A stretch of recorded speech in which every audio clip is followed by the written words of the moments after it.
Hello? Yeah, green. All right. So anyway, yes. So you already gave my introduction. Let's skip that. So format here. This is just going to be a very big 30,000-foot overview of the program. I'm going to talk a little bit about cannabis basics, the structure of the program, and the role of the TCMOB. Mike is then going to talk about the history and evolution of the program, what we've accomplished, how the program has changed, and the opportunities for improvement.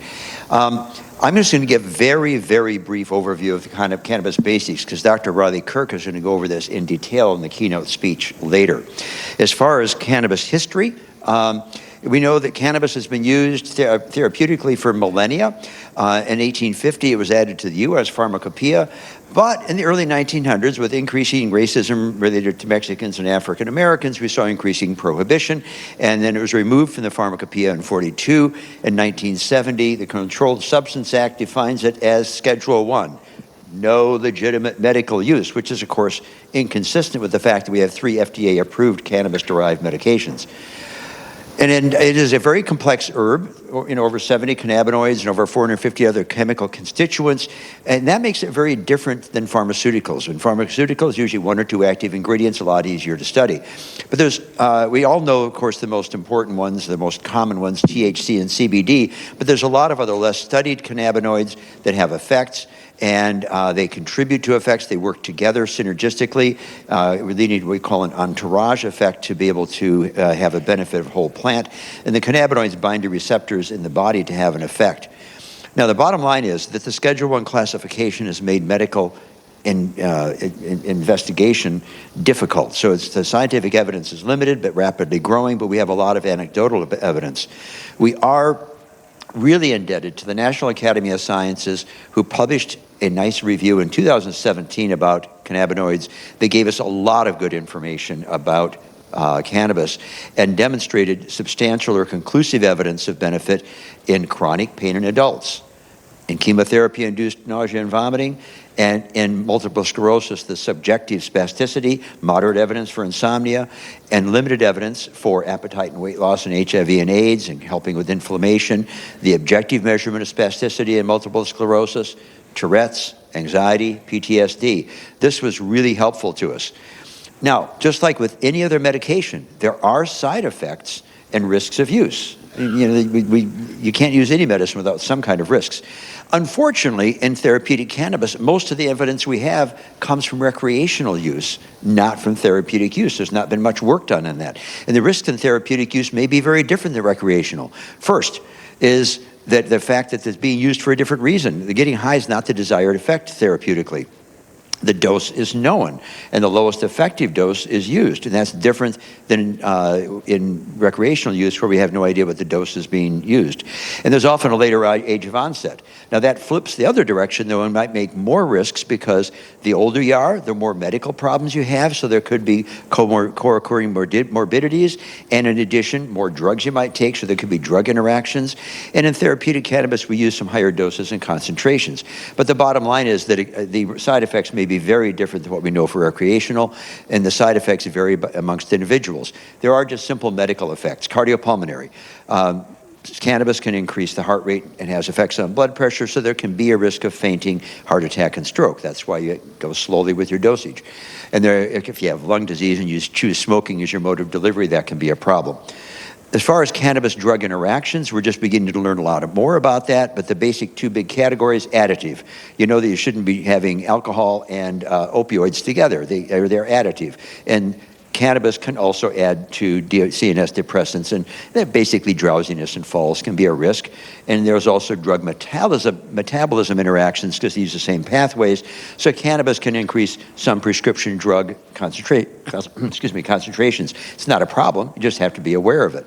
Public health concerns, driving safety, because cannabis will impair your reaction time, spatial perception, your decision making. So it's obviously not optimal to use that and drive at the same time.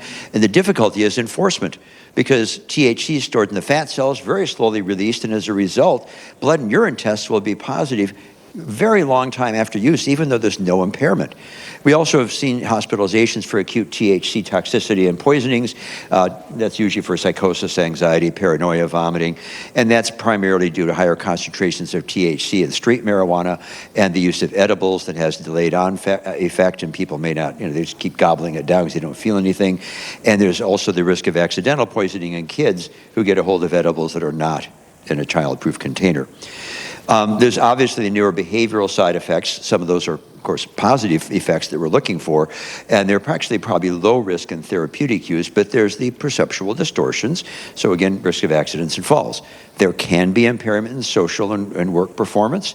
There can be an increased risk of psychotic disorders and anxiety disorders. And there can be a dependence, not addiction, just dependence and withdrawal with abrupt cessation of use. But there also can be addiction in recreational. About 9 to 30% of recreational users can have a moderate to severe addiction of cannabis use disorder.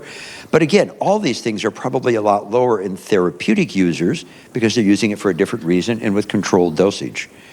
There are some very specific high-risk populations we have to think about, and we'll cover those. Kids. The bottom line is that they're a much more vulnerable population because brain development is not completed till the mid-20s.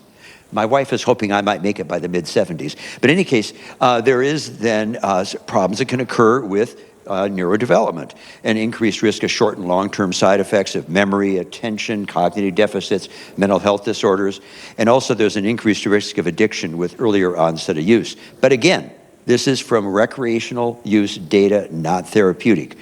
Cannabis in pregnancy and breastfeeding is a big issue because THC does cross the placenta, so there's the potential harm of an increased risk of stillbirth, low birth weight, preterm birth, but also, again, neurodevelopmental effects and effects on mental health. For breastfeeding, because, as I mentioned earlier, THC is stored in the fat cells in the body and slowly released, the problem is that it can be detected in breast milk 6 days after a single use, and 4 to 6 weeks after daily use. So just pumping and dumping, like you might do if you have a drink, isn't going to work in cannabis. So we have to make sure that breastfeeding women don't use it, or at least are aware of that. Opioid use disorder is the last one to cover here.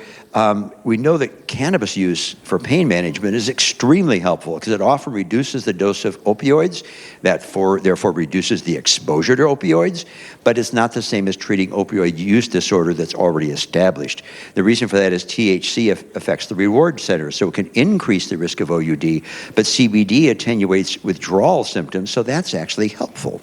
So bottom line is, got to use it with care and OUD. So I'm going to just do a little view of the structure and function of the program as it currently exists. And so Mike is going to go into a lot more detail about this later, about how we got here. First of all, why do we need a program to begin with? Cannabis is readily available, but it may not be safe if it's from a non-regulated source. Black market products are not tested or labeled. There's no education, advice, or warnings. So we add safety with a therapeutic cannabis program. Products can be tested, they can be labeled, patients can be advised on strains and methods of delivery, and they can be educated about the risks. So again, like we talked about, signed into law in 2013, operational in 16, and the way it works is that it creates an exemption in state law from criminal penalties for possession for the qualifying patients and their caregivers. A new word here, so let's define it. Designated caregiver purchases and handles cannabis for the patient, and that's very helpful. If you have a non-driving elderly patient, a patient who's not competent to handle cannabis or other medications, or for a minor, the provider then certifies that patient to use therapeutic cannabis. Cannabis then obtained from an ATC, which is the dispensary, and all this is administered by DHHS. The Therapeutic Cannabis Medical Oversight Board, which I chair, was constituted in statute in 2019, a rather important time in evolution of the program, and is charged with the oversight of the clinical, quality, and public health issues of therapeutic cannabis. So we review qualifying conditions, we develop provider and patient education, and we develop best practices. And it's comprised of the director of DHHS, a qualifying patient, a representative of an ATC, and 10 medical providers in different fields. It has a very important role in the program. It advises the legislature, Prior to TCMOB, the legislature is making medical decisions with no medical advice. I started in the legislature in 2017. Drove me crazy. We kept seeing all these bills for adding qualifying conditions. And I made a point that in every hearing, I would ask explicitly to somebody who's testifying, do you really think a legislative committee is the right place to make this medical decision? And so my opinion was rather well known, and so it wasn't surprising I was asked to co-sponsor the bill that developed this. And our job is then to advise the legislature, and we are fairly well respected by the legislature for our opinions. We advise the HHS because they wanted clinical oversight. We also advise providers about medical issues and best practices, patients, educating high-risk groups. And we like to listen. We like to listen to the patients to figure out how to improve the program. But the decision-making can be really interesting because we try to balance the benefits with the risks with this kind of sparse, definite scientific knowledge, but a lot of good anecdotes, and we kind of use both. But it's important to realize that TCMOB members are really diverse in their approach to cannabis. So running a meeting is it makes herding cats look really easy. But the point is that we've got to come to some kind of consensus. On the first try with OUD, we came to a 5-4 vote. That was useless to the legislature. So instead, we kept working on getting enough guardrails to make it work and then could reach consensus and had a good recommendation. Certifying a patient, just quickly to remember that we can't prescribe it because it's Schedule I, so we certify that they have a qualifying condition. Who can do it currently? Any physician, APRN or PA, who has a license to practice in New Hampshire and a DEA license, or our neighboring states, because, for example, I live just 10 miles from the Maine border. Some of our people are cared for primarily by somebody in Maine, and that way they can also do it. And new in 2025 was the ability of any other New Hampshire provider, these are podiatrists, naturopaths, dentists, to be able to also certify. There is no registration or educational requirement in this state for somebody to certify. But you do have to have a provider-patient relationship. You have to do an in-person full medical assessment. You have to do informed consent about the health effects, just like you would if you started any other medication. And you have to complete a written certification. Then you should follow up with the patient to monitor their effects. The certifications are valid for 3 years. You can do a short duration card if you want, and the provider can withdraw certification if they wish to do so. And if desired, the provider can actually direct the ATC about all kinds of particular issues, but they can also just leave it free form. Pediatrics, a little bit different. Any patient under the age 18, the parent or guardian has to be the designated caregiver, and they have to have written certifications from 2 providers, one of whom must be a pediatric care provider. There are times when some providers may want to refer to a different provider to certify. That's particularly if they don't feel comfortable, they don't have enough knowledge to actually do the job themselves, or they practice in a setting where they're prohibited from certifying. But the program itself does not refer. Now, the qualifying medical condition, we've danced around that. That's set by statute by the legislature. In statute by the legislature, we do provide some recommendations. And we currently have a 2-tiered approach using those list of qualifying conditions and symptoms. That's the original thing. That's, again, good for that provider who has a limited knowledge of therapeutic cannabis. They just have to certify that they have the condition and symptom. There's also a number of standalone conditions that have been added in, which is good. And we have a new thing that began in 25 from a bill passed in 24, and that is provider discretion. That if a provider, as they weigh the risks and benefits, they feel that cannabis will be a benefit for an adult 21 years of age or older, they can go ahead and certify for that without worrying about a list, but they do have to say what their condition is that they're certifying for. One sticking point that some patients run into is the misunderstanding about chronic pain. Chronic pain does not have to be constant. It just has to be chronic. So things like intermittent back pain, episodic migraines, it may have been there for months. That's still chronic. It just isn't constant. That's okay. That qualifies. You can also do symptom-based certification because sometimes you may not know for sure what the underlying problem is, but they've got a really bad symptom, and we do have a catch-all condition, 1 or more injuries or conditions that resulted in 1 or more qualifying symptoms, and that makes it so you can actually do symptom-based qualifying. Here's the form. kind of busy. Above the big bold line is the condition and symptom. Above the dotted line is the condition, you check one there, the symptom, you check one there. Or below the big bold line are the standalones like ASD, anxiety, PTSD, pain, and then below that are the OUD, where there's the specific guardrails, or the new provider discretion one at the bottom. So once you got that done, the patient has to still do their part. They have to get that written certification, do their form, check our money order for 50, proof of residency, and in 20 days or less, they're supposed to get their card. Then they can go into an ATC and they can get their medication. ATCs, there's going to be a big presentation. They're going to give you a lot more data, but just basically, in case you don't know, they grow the cannabis and process it into products, a lot of different strains and numerous delivery methods. Independent testing is done by outside labs. The ATCs are staffed by agents who work with the patients to educate them, and they dispense cannabis in childproof packaging, and it's labeled as to the cannabinoid concentration. It can be a little tricky for patients. You know, they're used to getting a prescription. It says, take one of these every night. But here, there's not a set dose, and determining can be a little bit of a process. Patients respond differently to different strains. We always start with a low dose and slowly titrate up for the desired effect. And then you have to use caution in oral dosing because of the slow onset. The mantra is always start low and go slow. Program data, well, as of the last data annual report that we have from 2024, there was over 14,000 qualifying patients. We think we're up to about 17,000 now, over 1,000 designated caregivers, and over 1,400 providers have certified at least one patient. The age group is quite interesting. If you notice, it peaks at 55 to 65. That's the largest age group, and there's only 7 minors. But that large age group may not be surprising when you consider that the primary thing we qualify for is pain. And those of you in this room who are over, 50 know that you get more pain as you get older. It's just, that's the way life is. Things start falling apart. Anyway, all the other things are listed there. We also have developed some recommended clinical practices, and the issue is very simple. Cannabis does have a risk of misuse, addiction, and diversion. It's not a real big thing. It is probably small in therapeutic cannabis. The risk is there. So you manage it similarly to opioids and other meds that might be misused. But mostly you just have to take special care in those high-risk patients where there's an identified medical or mental health or substance or social issue. So, for example, pregnancy. Or woman of childbearing age, an adolescent, someone with a known history of OUD or SUD. You're just going to have to be more cautious and careful in your decision-making in that.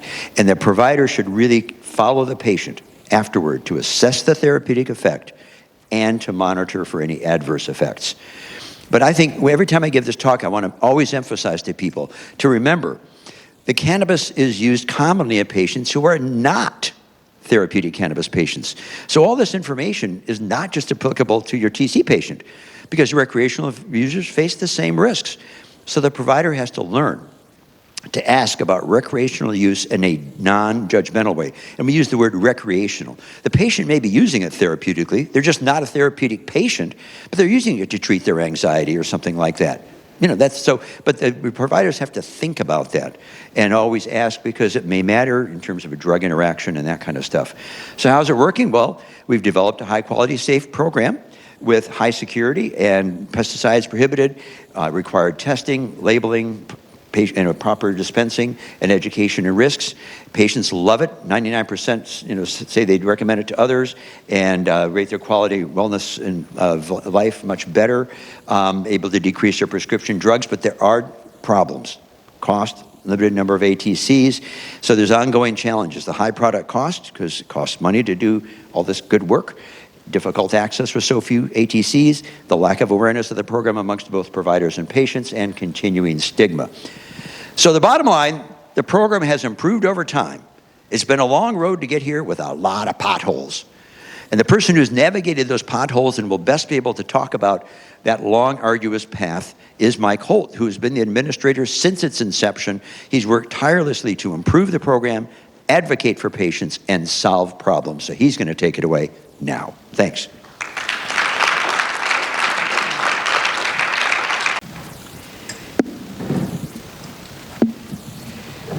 Oh, yeah. Thanks, Jerry. So my name is Michael Holt. I'm the administrator of the Therapeutic Cannabis Program with the Department of Health and Human Services. I've been working with the program since its inception, since 2013. I was a rules coordinator back then and a legislative liaison, and when this bill was believed to finally, the year was going to be 2013, I raised my hand to track the bill and work on it, and I've been working on it ever since. Let me start my slides. There we go. This is a program that began under challenging circumstances. It's steadily improved over the past 10 years in response to patient feedback, lessons learned, and the commitment of supporters of the program, including patients, advocates, legislators, ATCs, and DHHS staff. Since 2013, there's been continuous and measured work to improve the program and the patient experience by improving patient access, removing barriers and administrative burdens, empowering and engaging medical providers, reducing stigma, lowering costs, and improving quality and safety. As we'll discuss, there are opportunities still to improve and move these broad goals forward. Much of the work to improve the program needed to be done at the legislature to improve the original law. Not a year has gone by without some legislation being introduced to make the law better. Nearly all the changes I'm going to talk about in the next few minutes were accomplished through legislative changes. Guiding themes over the past 10 years have been overcoming challenges, working for the benefit of patients, improving clinical discretion, and advocating for steady, continuous, common sense change. Implementation took a long time, almost 3 years to become fully operational. And the department received a lot of criticism for the time it took, but there were real hurdles to overcome. From the perspective of build a brand new program from the ground up, with no funding, with no dedicated staff, with no subject matter expertise, the time it took to implement starts to become a little more understandable. Initial challenges began at the very beginning with an unfunded mandate for the department. There was no startup appropriation of funds, no general funds for ongoing operational funding. The program had to be entirely self-funded through patient fees and ATC licensing fees. There was no authorization in the legislature for additional staff. There were no dedicated staff at the department available. There was no internal subject matter expertise. There was no money for consultants. There was no money to contract for a registry database. Folks at the Department of Health and Human Services were scratching their heads saying, what is the HHS doing regulating an agricultural crop? Required processes take time. We had to do rulemaking. We had to issue a request for applications, public sessions in the community. Facilities needed to be built and inspected. The cannabis had to be grown. We had to build a registry database and so on. HHS did meet its statutory deadlines for rulemaking, but as we know, the Attorney General's office told us not to issue cards until the dispensaries were actually open. We did go through a process of early identification of legislative gaps. One of them was there was no requirement for the testing of cannabis. There was no legal authority for DHHS to require testing, no protections for laboratories to possess cannabis for testing purposes. We need more laws to pass before products cultivated could be ensured to be safe. Once the law changed in 2015, just a couple years after the law passed, it took time to secure interest in a lab, license it, and get it operational. And to this day, there's only one licensed testing lab for therapeutic cannabis in the state. We have to keep in mind throughout this that the program was intentionally designed in law and in rule to be a small, limited, restricted program. I remember talking to a legislator at the time who said, this program is intended to be small, maybe 1,000 sick and dying patients.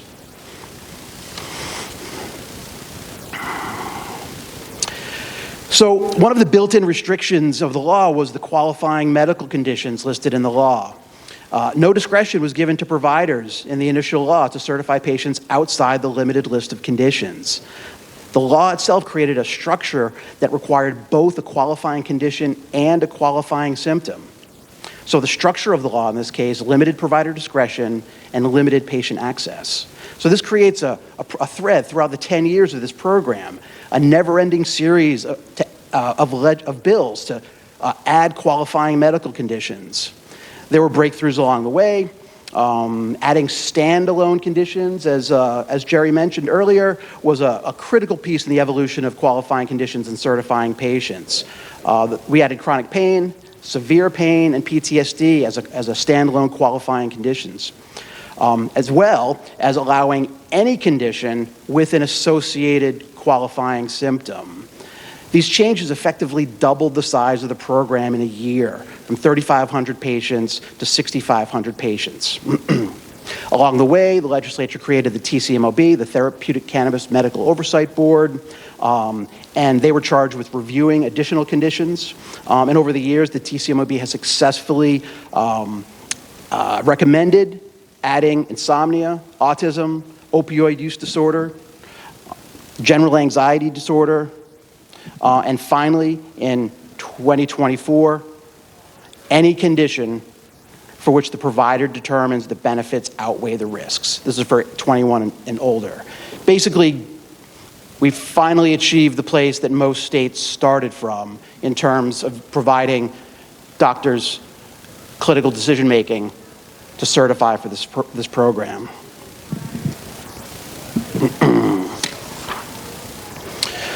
We've seen improvements to providers able to certify. Originally, it was just physicians and APRNs, but here again, we have an early identification of an access issue. New Hampshire residents who receive their medical care out of state, whether due to employment out of state or receiving specialty care, say at Mass General, they couldn't access the program because they didn't have a New Hampshire doctor.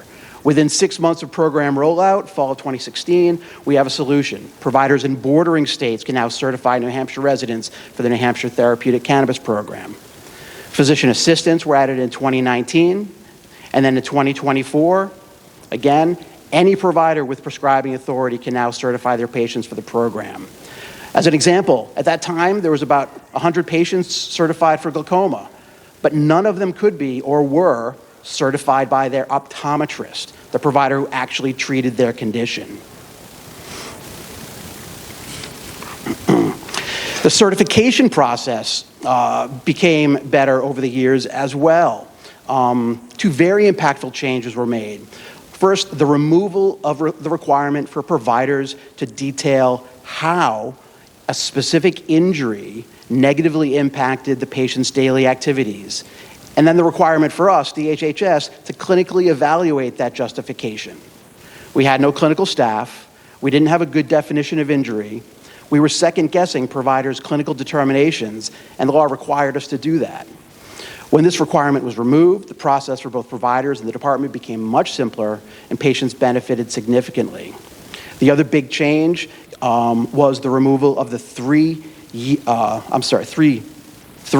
provider-patient relationship.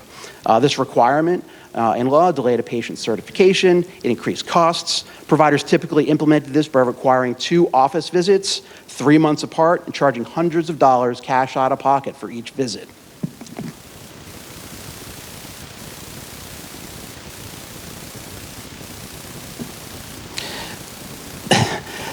When I look back, there's just some things that just don't make any sense in the original law. This slide talks about some common sense improvements achieved along the way. Some problems were immediately apparent. There was a photo requirement. Patients had to submit a passport-style photo to appear on their card.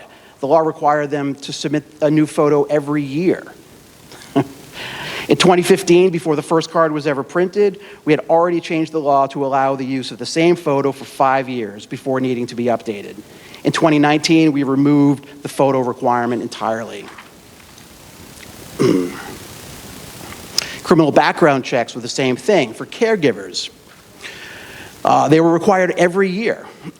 And then in 2015, we clarified the law that the background checks were required only for initial applications, followed by an annual attestation of no felony conviction. In 2022, the background check requirement was removed entirely.